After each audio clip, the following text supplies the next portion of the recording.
How to read someone's true desires in 60 seconds. Jung.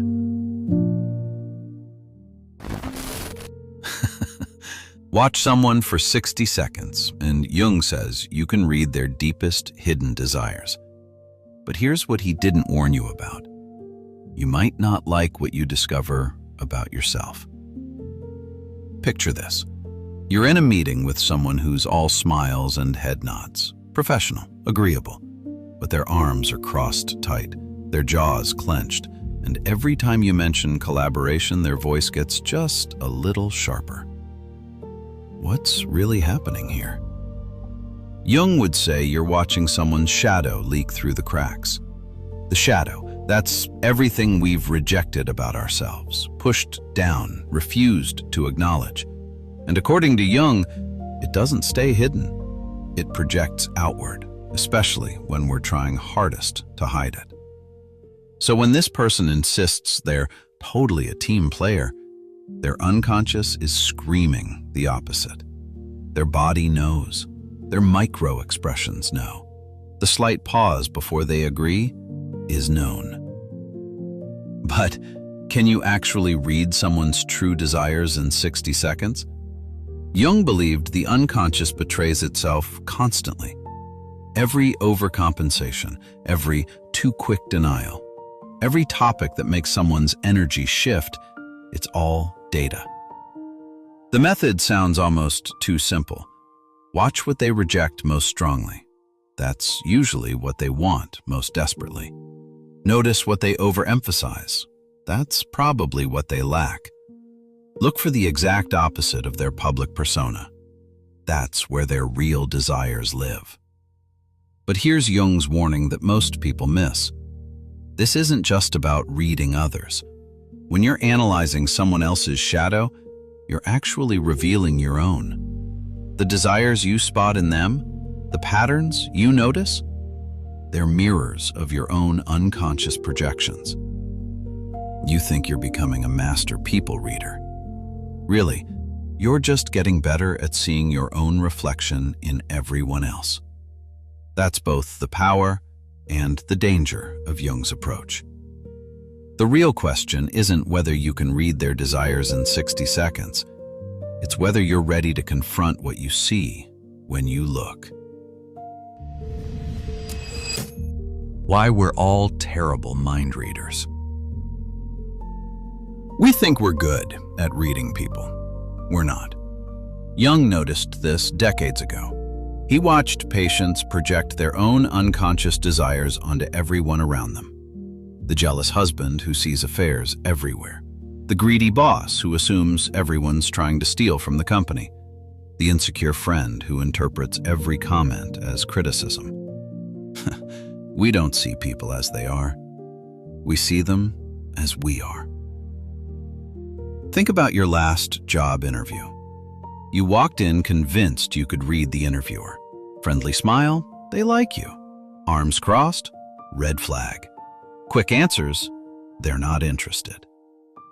But what if that smile was their default expression for nervous situations? What if crossed arms just meant the room was cold? What if those quick answers showed they were impressed and already moving to the next question? You were reading your own anxiety, not their intentions. Jung called this projection, your unconscious mind throwing its own patterns onto the blank screen of someone else's behavior. The same thing happens in dating. You meet someone who seems mysterious. Really? Or are you projecting your desire for depth onto someone who's just quiet? They text back slowly, so they must be playing games. Or maybe they're busy. Or bad at texting. Or actually thinking before they respond. We interpret everything through our own psychological lens. The person who grew up with criticism sees rejection in neutral faces. The one who learned love through drama reads passion into chaos. Here's what makes it worse. We're most blind to the traits we reject in ourselves. Show me someone who talks constantly about fake people, and I'll show you someone struggling with their own authenticity. The person who spots attention seekers everywhere, usually starving for attention themselves. Jung documented this pattern in his clinical work. Patients would describe others using the exact words that best described their own shadow, the parts of themselves they couldn't accept. But we don't just misread individuals.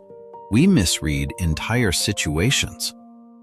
That team meeting where everyone seemed resistant to your idea? Maybe it wasn't about your proposal. Maybe it was about the timing, the budget constraints, or the fact that management just killed 3 other projects that morning. But you made it personal because rejection feels more familiar than bad timing. The cost of this blindness is massive. Relationships end over misunderstood intentions. Business deals die because we read hesitation as disinterest. Friendships fracture when we interpret someone's stress as hostility towards us. We're walking around with broken radar, confidently navigating by signals that exist mostly in our own heads. Jung had a different idea. What if the real information isn't in trying to read others at all? What if it's in noticing what you're projecting? When you're certain someone is being manipulative, ask yourself, where am I being manipulative? When someone strikes you as desperate for control, check your own need to control the situation. The person you're trying to read might reveal nothing about themselves, but they'll reveal everything about you. This flips the whole game. Instead of becoming a better people reader, you become a better self-reader. Instead of analyzing their unconscious, you start catching your own in the act. Because here's Jung's real insight. The desires you think you're detecting in others, those are usually the desires your own unconscious is trying to show you. The dark side you don't want to see. Jung called it the shadow. Everything about yourself you've decided is unacceptable, inappropriate, or just plain wrong. All those impulses you've buried, traits you've rejected, and desires you refuse to acknowledge. Here's the problem. That stuff doesn't disappear. Your mind takes all those rejected parts and projects them outward. The traits you hate in yourself become the traits you're hypersensitive to in others. The desires you've suppressed become the desires you're convinced everyone else is secretly harboring. You think you're reading people. You're actually reading your own unconscious. Jung observed this constantly in his patients. The man who was terrified of his own aggression would walk into every room convinced everyone else was hostile. The woman who had buried her sexuality would see seduction attempts everywhere. The person who rejected their own need for control would constantly feel manipulated by others. This is a projection. Your shadow becomes everyone else's motivation. But there's another layer. Jung noticed that people don't just project their shadow, they also overcompensate for it. If you're ashamed of being selfish, you'll become aggressively generous. If you're terrified of appearing weak, you'll perform strength until it hurts. This compensation behavior is like a neon sign pointing directly at what someone is trying to hide. The person who talks constantly about their integrity, they're wrestling with their own dishonesty. The one who lectures everyone about responsibility, they're running from their own chaos. Now here's where it gets useful. Jung developed what I call the 3-step shadow read. First step, what are they rejecting? Listen for the traits they criticize most harshly in others. Watch for the behaviors that trigger the strongest emotional reactions. That disgust, that indignation, that moral outrage. It's all shadow material projected outward. Second step, what are they overemphasizing? The qualities someone performs too hard, mentions too often, or defends too aggressively are usually compensations. The person who constantly talks about being authentic is probably hiding something fake. The one who never stops mentioning their happiness is likely miserable. Third step.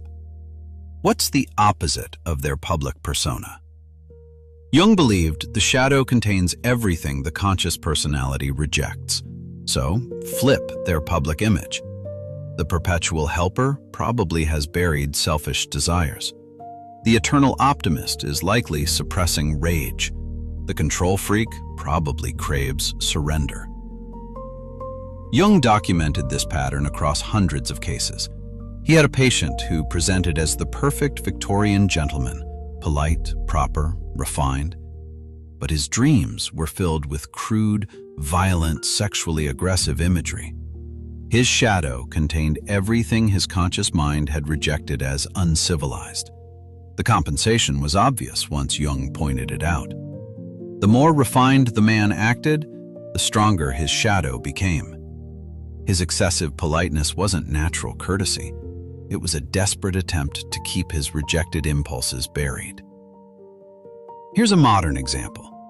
You know that coworker who's always talking about work-life balance, always posting about mindfulness, always mentioning how present they are with their family? Look closer. They're probably the ones checking emails at midnight, scheduling meetings during their kids' soccer games, and living in a constant state of anxiety about productivity. The overemphasis on balance reveals the shadow of chaos. The performed mindfulness covers up internal rushing. They're not describing their reality. They're describing what they're desperate to become. This works in reverse, too. The person who brags about being a workaholic, who wears their exhaustion like a badge, who never stops talking about how busy they are, their shadow probably contains deep laziness, a desire to do nothing, maybe even a fear that they're fundamentally worthless without constant achievement. But here's what makes this applicable in 60 seconds. You don't need to analyze someone for months. Shadow material is urgent. It demands attention. It leaks out in the first few minutes of any interaction. Watch for the topics that make someone's energy spike. Listen for the judgments that come out a little too forcefully. Notice what they protest too much about. That's shadow material trying to surface.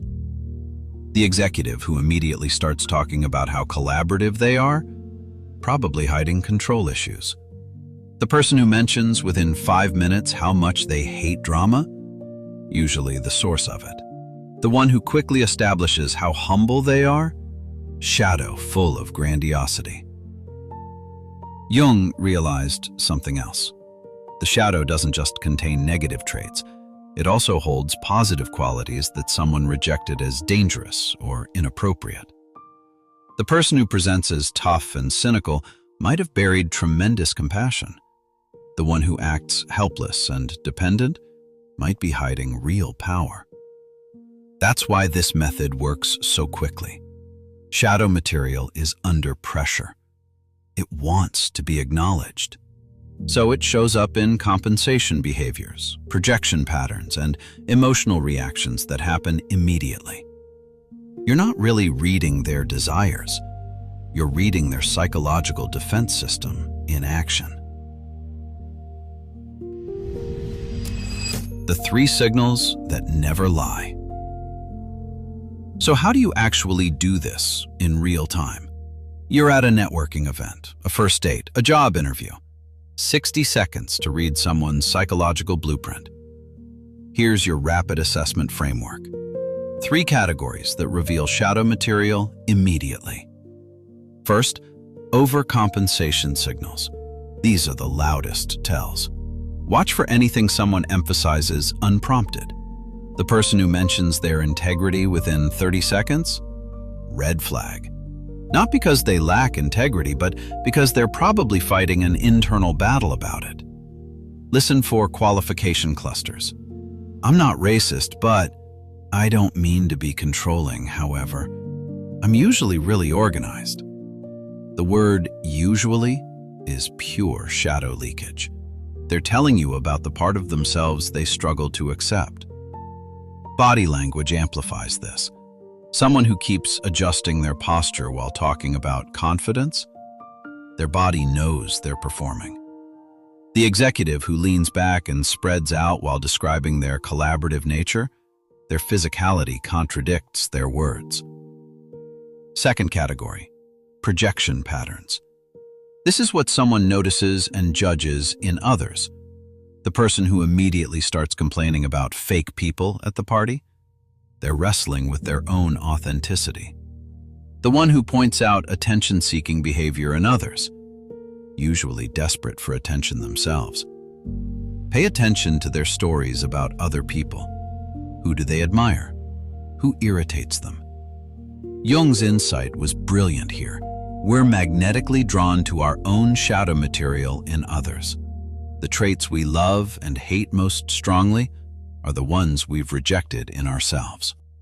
The woman who can't stop talking about how manipulative her ex was, probably hiding her own manipulative tendencies. The guy who obsesses over other people's lack of work ethic, shadow, full of laziness, won't acknowledge. Third, emotional spike topics. Every person has subjects that change their energy immediately. Their voice shifts, their breathing changes, they get defensive or overly animated. Money conversations reveal shadow material fast. Watch someone's face when discussing wealth inequality, expensive purchases, or career ambitions. The person who gets angry about rich people, often hiding their own desperate desire for financial success. The one who's too cool to care about money, usually obsessed with it. Relationships hit shadow material hard too. Someone who dismisses the idea of needing others, probably terrified of abandonment. The person who talks constantly about their amazing relationship, often covering deep insecurity about being lovable. Authority triggers are huge tells. How does someone react when discussing bosses, rules, or power structures?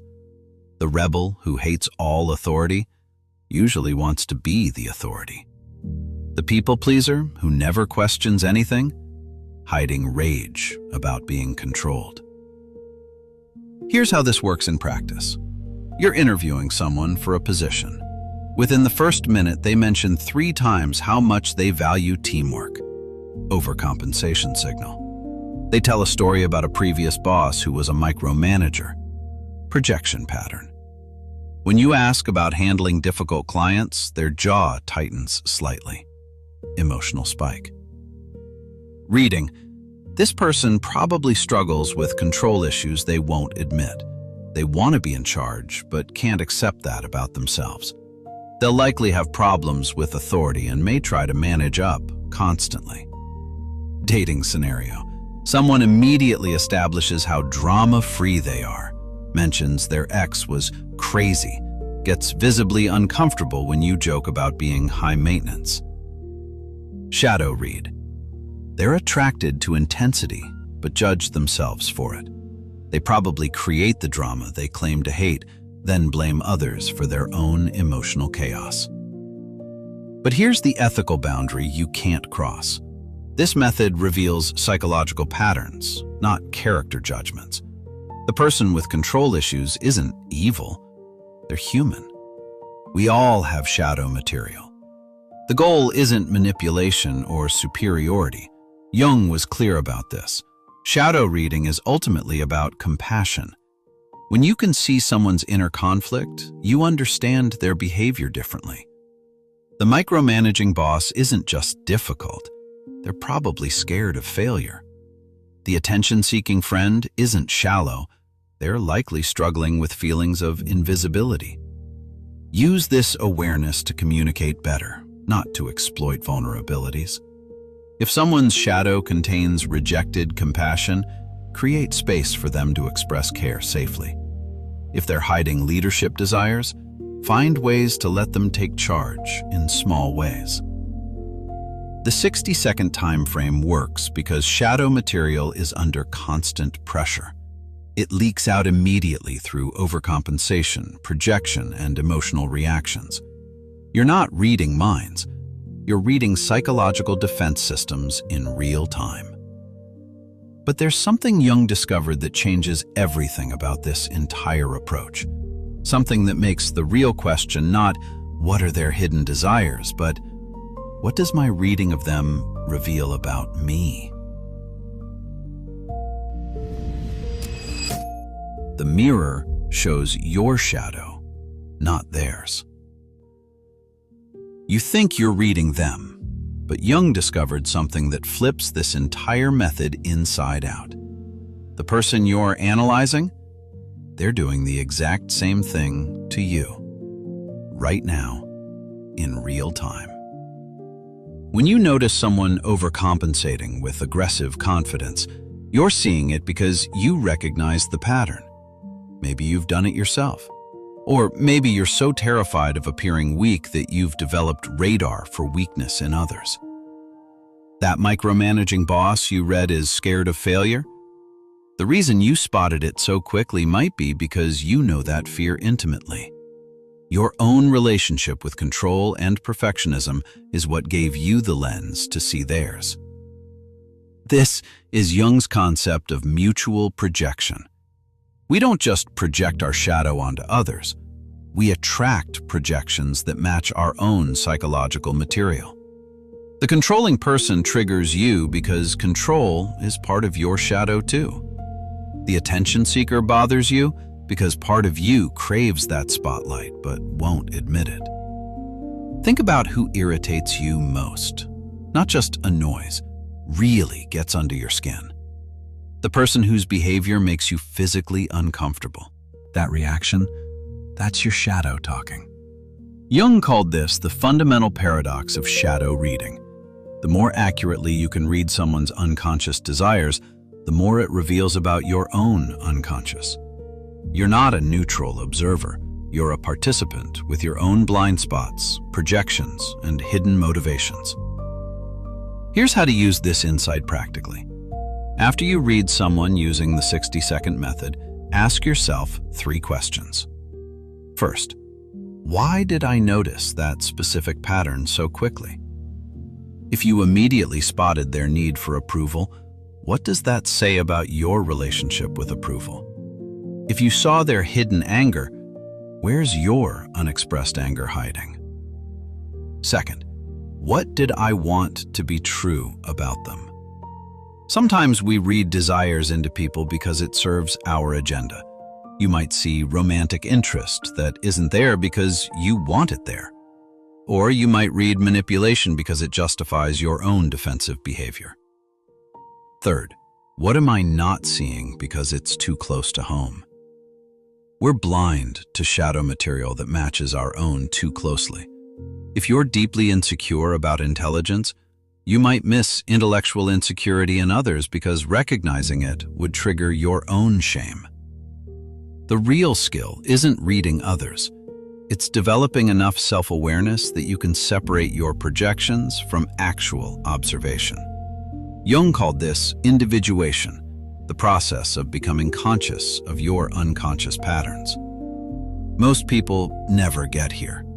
They spend their whole lives reading their own psychology onto everyone else, wondering why relationships feel like hall of mirrors.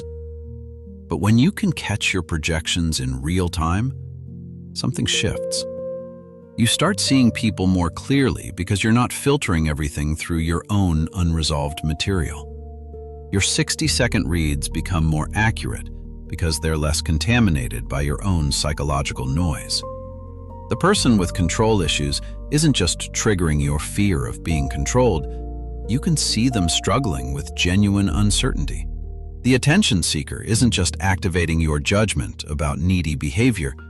You can recognize their real loneliness underneath. This is what Jung meant when he said the goal of psychology isn't to eliminate the shadow, but to make it conscious. Your shadow doesn't disappear. It becomes a tool for understanding rather than a source of blind projection. Start paying attention to your automatic judgments about people, the thoughts that pop up before you've even finished observing, those instant conclusions about someone's character or motivations. Those aren't insights about them. They're data about you. The 60-second method works, but its real purpose isn't giving you power over others. It's showing you the unconscious patterns that run your own life. Every person you read is holding up a mirror to parts of yourself you haven't fully accepted yet. And that mirror? That's where the real transformation happens.